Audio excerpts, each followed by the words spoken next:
What's up, Jets fans? Welcome back to another video. First video of the offseason. We're out. It's eliminated. It's been a few days. I've had some time to reflect and everything, and I think it's finally time we start looking forward into the future and talking about what type of decisions and challenges this team is going to be faced with with the expansion draft coming up, the NHL free agency, and of course just the regular player draft as well. So there's a lot of stuff we're going to be talking about in this offseason. Make sure to go follow me on all my socials to stay in touch with what type of stuff I'll be talking about, asking your opinions, featuring you guys in videos, doing surveys. If you want to be featured in a video or share your opinion and have it be heard and placed in a video, make sure to go follow me on all my socials. Make sure to turn on notifications on YouTube and do all that jazz as normal, and then you guys can be featured in as much videos as possible, and I can try to incorporate as many people as I can from all different types of platform into the videos to get as many different types of opinions as possible. So starting this off, I want to talk about Paul Stastny, because when you look at the Jets' upcoming UFAs and RFAs, Paul Stastny is honestly probably the biggest name the Jets have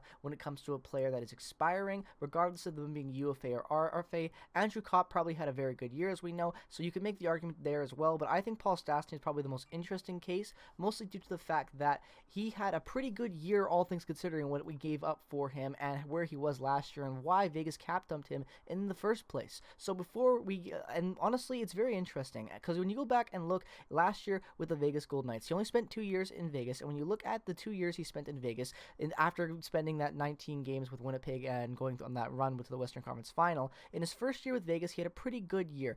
50 games played, 13 goals, 29 assists for 42 points. Now, that's not a bad margin. He was pretty good. You could see the decline, but he was still that kind of the guy that Winnipeg had, and it was definitely a good contract there. But in the second year of that contract, his production took a little bit of a dip, and even though it was, you might be thinking, oh, it's a little bit of a dip, not that much, his on-ice play also, was not top 6 caliber compared to what a lot of Vegas was offering at that time. It wasn't because he was bad. It was just because he wasn't, the type of guy Vegas needed anymore for that cap hit at $6.5 million in 71 games played.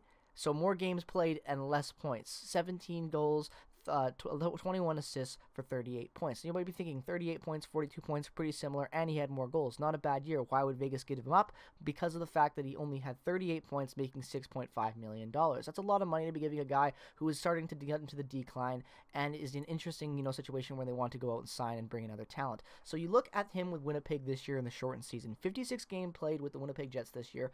13 goals, 16 assists for 29 points in his shortened season. Pretty similar to what his production was last year when you look at how many games played and whatnot. So a very interesting situation that Paul Stastny finds himself in, because he's obviously still a very capable forward for an NHL caliber player. You can make the argument that Paul Stastny could still fit into a lot of different teams as top 6. I like to see Paul Stastny more at this point in his career as a guy that can play in the top 6 when need be, or when might need something to freshen up a little bit if things get stale, but more or less a guy that is better suited on the third line. I think he would be a very good third line player, especially because he brings a lot of offense, a lot of grit, and he still is very valuable for a guy going into 36 years old next offseason, and next season, I should be saying. So when you take in all those variables into consideration, it's a very interesting place the Jets find themselves in, because the Jets have a ton of cap coming up. Between Paul Stastny expiring and Matthew Prairie, that's over $11.5 million. Excuse me, I think $10.5 million. I can't even do my math. Point being, that's a lot of money the Jets have in cap, and really the only guys they have to sign potentially are Neil Pionk and potentially Andrew Copp, depending on where those negotiations go and how much money he's asking for after the career year he just had. So the Jets are in a pretty good situation when it comes to being able to manage their cap, pick and choose where they need to spend the money. Obviously, the defense needs fixing as well, but nonetheless, I think it's interesting to see how Paul Stastny has still been very effective, even though you've been an overpayment for his contract, still an effective player the last few seasons. Now, earlier today, I put out a poll on Twitter and on YouTube. Make sure if you guys make sure to go turn on notifications, follow me on Twitter, like I said at the start of the video, and you guys will be featured potentially in the next type of videos we do when we discuss and look at opinions. But I put the thought out there asking, would you like Winnipeg to sign Paul Stastny on a team-friendly deal for a bottom 6 type forward next year, or potentially a guy that play on that second line, like I said, second, third line guy? Would you like to keep him going into a next year deal? Out of the YouTube votes, which I did not expect to get this many votes, 130 votes at the time of when I'm recording this, 77% of you guys saying yes, keep Paul Stastny, with only 23% saying no. And when you go over and look on the Twitter side of things, pretty similar as well. 93% for yes, and 7% for no out of 29 votes. So a lot of people are in favor of keeping Paul Stastny. And you go look at some of you guys' opinions on whether we want to keep Paul Stastny and your thoughts. It's pretty interesting, and I have to agree with a lot of it.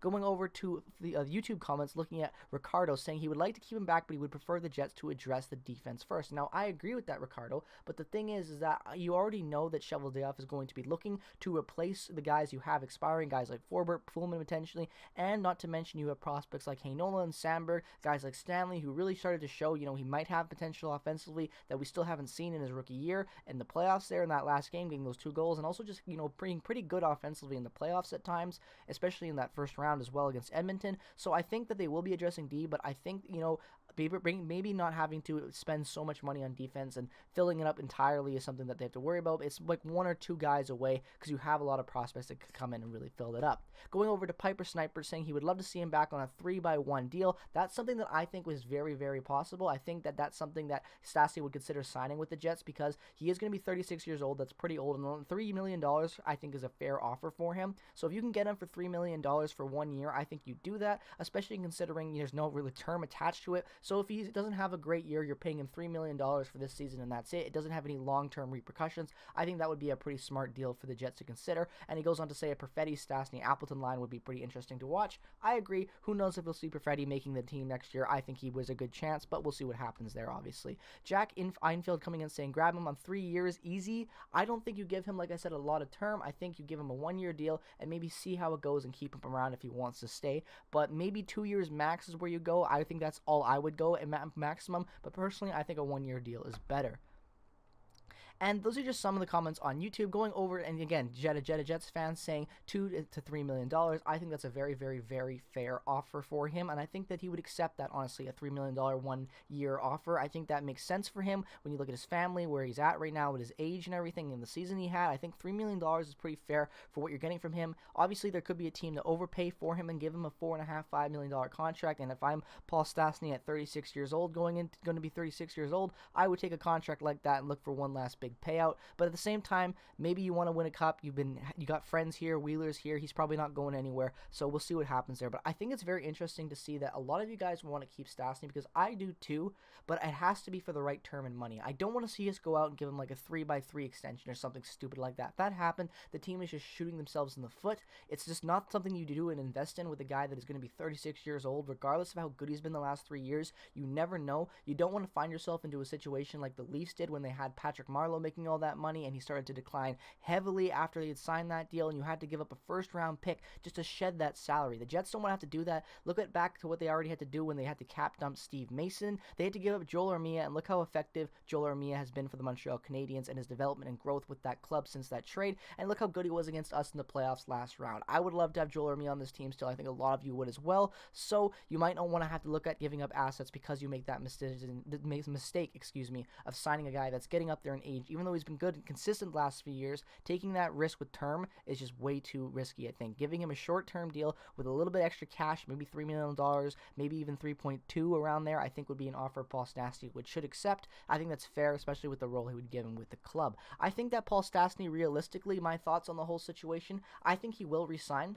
I think after everything the organization did for him for the 1,000th game, how connected he was, how much of a leader he was, honestly, if Paul Stastny resigns, even if he's only here for 1 more year, I personally at this point would be happy taking Mark Scheifele or Josh Morrissey's A and giving it to Paul Stastny. He's a great leader. He's been great in the press conferences and with the media. He's been brutally honest with the team. He's criticized them at times when they've deserved criticism. I've really liked Paul Stastny, obviously, and even going back to when we acquired him way back when in the Western Conference Final run, he's got a really good, culture with this team. And you look back, even this year with the disappointment we had, then the ups and downs, Paul Stastny even being injured, showing up, playing the way he did in the second round and everything, even though the whole team shit the bed.